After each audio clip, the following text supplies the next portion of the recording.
अस्सलाम वालेकुम, welcome to my channel.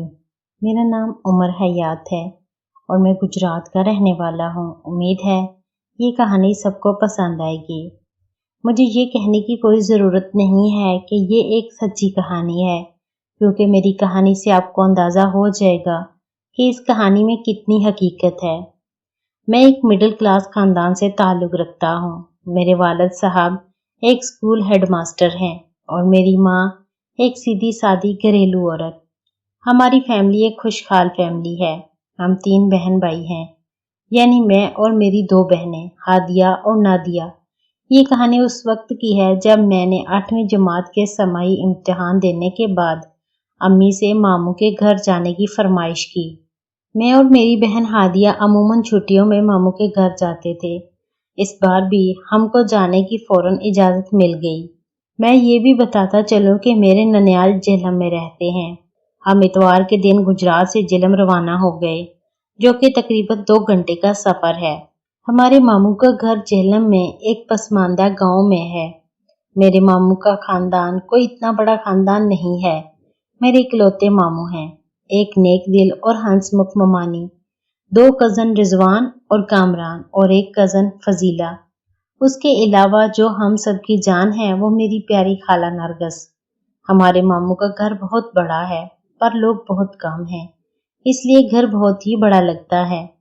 हम जब पहुंचे तो सबके चेहरों पर खुशी खिल गई, क्योंकि हम तकरीबन 2 साल बाद मामू के घर आए थे। खाला और ममानी तो हम दोनों पर कुर्बान हुए जा रही थीं। शाम को मामू ने खाने का खूब एहतमाम किया हुआ था और एक अरसे बाद गांव के खाने और देसी घी खाने से बरसों की भूख मिट गई। ये दिसंबर की सर्द रातें थीं, इसलिए हम चटाई पर ही कंबल ओढ़कर देर तक गपशप लगाते रहे। फिर बारी बारी सबको नींद आने लगी और हादिया तो सबसे पहले ही फजीला के साथ उसके कमरे में सो चुकी थी। ममानी ने मुझसे कहा कि मैंने तुम्हारे लिए रिजवान और कामरान के साथ बेड लगाया है, और मैंने कहा कि ममानी आपको नहीं पता कि मैं आंटी के अलावा कहीं और नहीं सोता। ये सुनकर खाला मुस्कुराई कि ऊंट जितना कद हो गया है, पर अब भी वही बचपना नहीं गया। खाला ने ममानी से कहा कि उमर मेरे साथ सो जाए। कोई बात नहीं।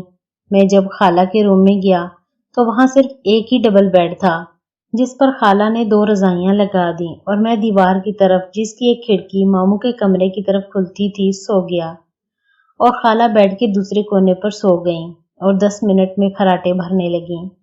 पर मुझे नई जगह पर नींद नहीं आ रही थी, इसलिए बार बार करवटें बदल रहा था। इसी असना में मुझे मामू और ममानी की हल्की हल्की बातें करने की आवाज़ें सुनाई देने लगीं।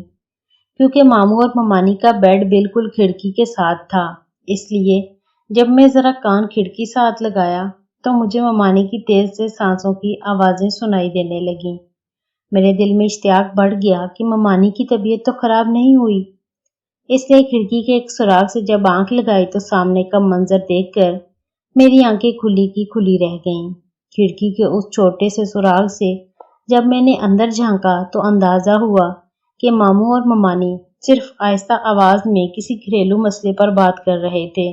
ममानी की तेज सांसें शायद थकन की वजह से थीं, क्योंकि पूरा दिन वो हमारे इस्तकबाल और खाने पीने के इंतजाम में मसरूफ रही थी और उनको सांस की प्रॉब्लम भी थी। मैं फौरन शर्मिंदा सा होकर पीछे हट गया। उस उम्र में इंसान के दिल में अजीब अजीब तजस्सुस पैदा होते हैं, मगर उस रात पहली बार मुझे एहसास हुआ कि हर बात को गलत रुख से नहीं सोचना चाहिए। मैं वापस सीधा लेट गया, मगर नींद फिर भी नहीं आ रही थी। बाहर सर्द हवा चल रही थी और खिड़की के पट हल्के हल्के हिल रहे थे। अचानक मुझे सहन की तरफ से किसी के चलने की आवाज सुनाई दी। पहले तो मैंने सोचा शायद बिल्ली होगी, लेकिन फिर कदमों की आवाज वाज़ेह होने लगी। मेरे दिल की धड़कन तेज हो गई।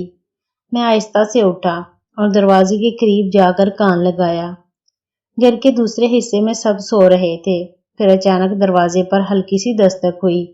उमर, सो गए हो क्या? ये आवाज रिजवान भाई की थी। मैंने दरवाजा खोला तो वो कंबल लपेटे खड़े थे। उनके चेहरे पर अजीब सी संजीदगी थी। चलो मेरे साथ, तुम्हें एक चीज दिखानी है। मैं हैरान हो गया। इस वक्त? क्या हुआ?